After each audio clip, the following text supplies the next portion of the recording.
Okay. So, should I introduce myself as well? Okay, I introduced before, but I'm very glad to talk. Personally, I'm from, my name is Yoad, Mick. I'm from IMAGYM, and I actually do imagination training for leaders in companies to help them use it as a tool for change to create a positive future, which is very important for startups and leaders and so on. And this is why I'm very happy to talk to Heikki at the moment. Heikki is, for those who don't know, HappyOrNot is a leading customer experience platform that is doing amazingly well. It's simple, yet it's a very powerful system for customer satisfaction measurement, getting their feedback. They're operating in 135 countries. They have collected over 2 billion feedbacks so far. They won awards like the Deloitte's Fast 50. And the most exciting thing is they're working with over 4,000 clients, among them McDonald's, Miami Airport, London Heathrow Airport, and my personal favorite, San Francisco 49ers. Woo! Right? Okay, so we're talking about, we're really talking about happiness. And happiness is a topic that sometimes is not very much discussed in its role. And you're basically a tech company, but you actually collect people's feelings, in a way, people's emotions, their outbreaks, they want to reply, and your system actually allows them to do that. And that brings me to the question of what is actually more important for a business? Is it the happiness of the customers or the happiness of the employees? Yeah, that's an excellent question, and just said, we have a lot of customers, and we also have a lot of customers who are using our service for both, so for measuring how happy customers are and also that how happy employees are. And to be honest, we have seen all combinations. So we have seen combinations where customers are happy, where employees are happy, but customers are not happy. And I don't know, maybe it's because employees are having a lot of fun, but like not maybe listening too much customers. We also have seen some situations where customers are happy, but employees are not actually happy. That's maybe something what's not so long-term solution, but like in reality that's still happening. We also have seen situations where employee and customer happiness scores are pretty low, and what we usually hear then in about 1 or 2 years is that they tell us that, hey, we are actually a bit like running out of money, and we have to cancel the HappyOrNot service. So basically, maybe we can do the conclusion that in case you don't have a happy customers, or if you don't have happy employees, it may lead to some financial issues. And the fourth category is about having happy customers and happy employees, and that's maybe only category where we see fast growth happening. So like when, and of course, like it feels pretty obvious that that's maybe the category where you get the best results. So actually brings up the question, I'll jump ahead about, because there are different arguments that say that, especially now, especially if you're under pressure, you want to prioritize financial success over maybe investing in the happiness of your employees. How do you take that argument? What do you say to this? Yeah, maybe about the financial success, I would say that it's maybe also a bit about the data sets. Maybe like 5-10 years ago, many organizations, basically the financial data was available, or it has been available for a long time. And when you have data only about the financials, it's maybe easy to like stick on that. But nowadays, like I think like all of us know, there is more and more data available about the marketing, about the sales. Like many companies are having amazing product metrics at place. So when you start to have like more and more data about each part of the operations, then it's easy to understand that how the success looks like. So you may recognize that, hey, we have this group of customers who always stay with us. They almost never churn. And then the one question is that what we can learn from those customers. Like what's common with the customers who are always staying with us. And when diving into data, you may see that, hey, when this and this and this is happening, then we are actually able to give the customers and then the financial success also happens. So do you see this though as a chicken and egg situation between the engagement of the employees and the financial success, or do you see this as two separate issues? So of course, like when building the long-term success, it's about the employees, of course. On short term, like something else can maybe work, but like when building the success in long term, then it's about building the proper foundation where people are heard. So it's interesting because one of the things that I truly believe in is that in fulfilling KPIs is the fact that the biggest acronym for me has been sort of keep people imagining. How do you keep them imagining? And so, I mean, in HappyOrNot, since you are dealing with these emotions, were you able to do this in your own company? And if so, how did it work? Yeah, so like if thinking about happiness as a topic, I would say that it's outcome of many things, and so happiness is outcome, and so basically what's behind that, and then it's usually about things like, so basically it's about like listening to people, understanding that where people are heading, what they want about their future, do people know what they are expected, do people know what are the key KPIs, what this certain team is focusing on, like discussing and listening to employees, that like do our employees actually know where the company is heading, what's the role of each function, and so on. So when all that foundation is in place, then there can be happiness.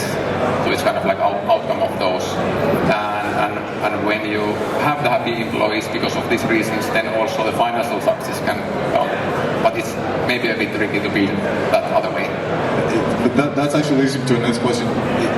What is actually the role of the leadership in really bringing in the happiness? Is this something that's supposed to come from the employees themselves? Is it something that comes from the leadership? And if so, how do you really make employees believe it and feel it? Yeah, that's a good question. So yeah, definitely like leadership has big role, and the management, because like I think like we have now here like many startups and people who are building their companies. So it's about building the structure around the happiness. It's about building the foundation, which again like consists of these different parts about the happiness, making sure that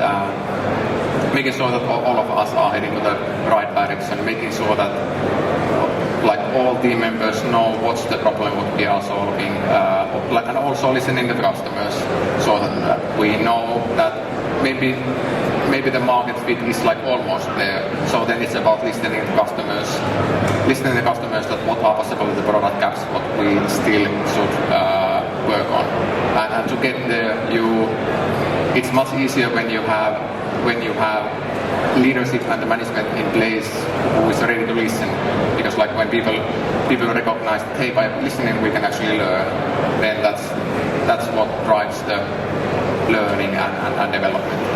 So that brings me to the big question, because I think you also maybe noticed that when they go maybe for your service, and correct me if you say it differently, or when they go to these solutions like happiness, they usually go out of a place of stress, a place of I need a solution now to turn around to get employee engagement and so on. Is it an effective tool to suddenly switch on happiness? Yeah, so in practice what we see happening on the field is that there are organizations where for example the HR team, they are buying the survey tool or also like some kind of tool to understand how happy employees are, and then getting the results from there, but like not maybe really doing the actions.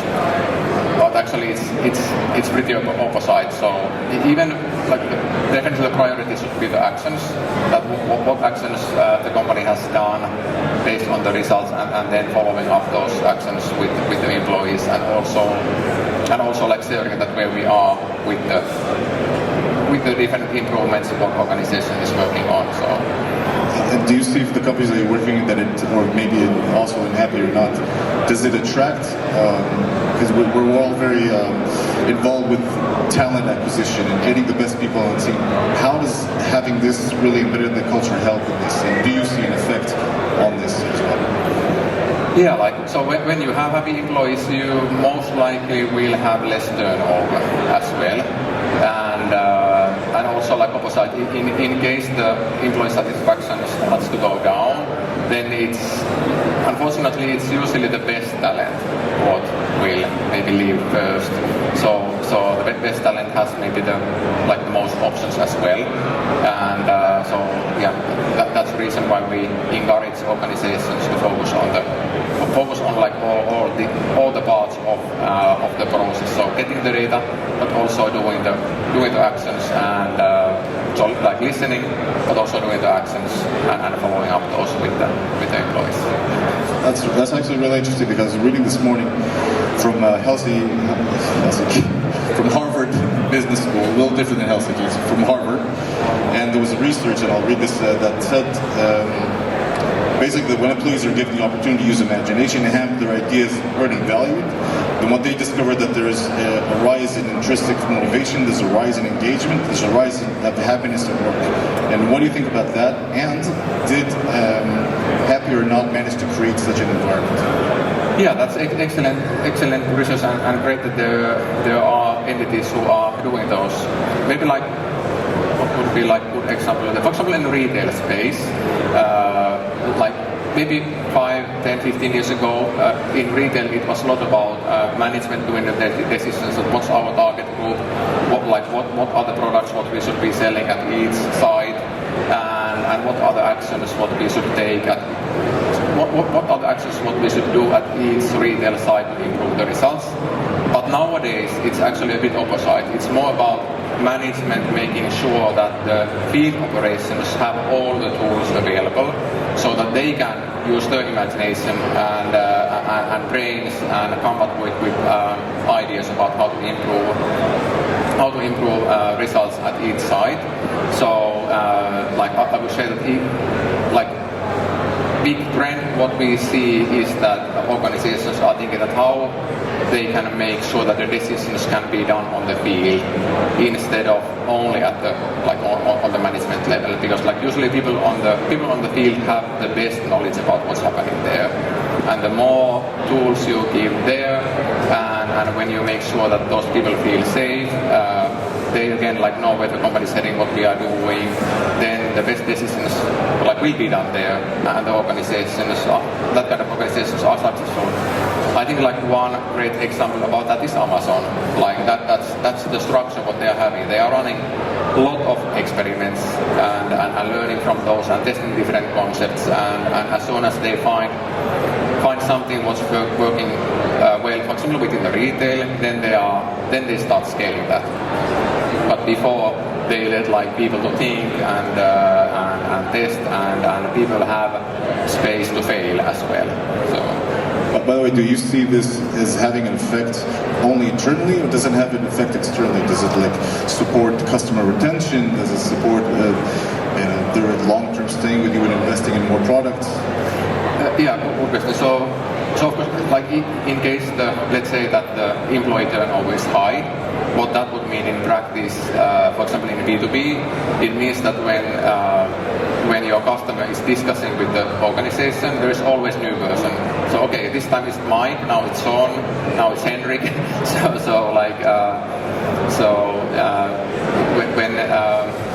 When the team is happy, they will stay, and the team is same.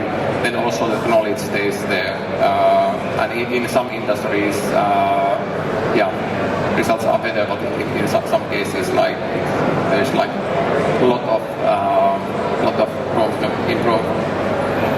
So, I mean, in the crowd right now, there's a lot of investors and a lot of startups. So the investors have their portfolio companies that want to succeed. So, and the startups are these new leaders that are trying to build the company.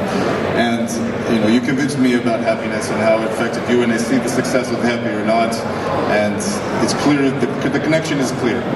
The questions right now for those startup leaders that want to build this culture in their company as well, starting at this stage? Because I know they put a lot of things off, but this is a thing to build. But what is that maybe one thing that you would tell them to start off with? Because it's a long journey, right? Yeah, it's definitely a long journey, and I know it's really hard. HappyOrNot is now the third business what we have been scaling up, and it feels that we always fail a bit with this, but still, like when scaling company and when building a startup, you are usually pretty busy with the product fit related topics. So kind of I try to make sure that there is actually need for the product what the team has built. But I would say that like maybe the like number one thing is just like the listening, so that you stop and you just like listening that how team feels and are all critical components in place, and same with the customers. Just like as simple as that, listen? Just simple as that, yeah. And at least like what we have seen that when you start scaling your business, you are just like kind of like running and you are like busy with many things, and sometimes you just like forget, or at least we have like we have like missed that a bit, like not listening enough employees and customers. This a beautiful insight, connects to empathy, which I love, obviously. Yeah. And obviously it's working. So thank you much for your time. Thank you much for the wonderful insights. I hope you took a lot from Heikki, because this is from a person who actually done it. So thank you very much. Thank you.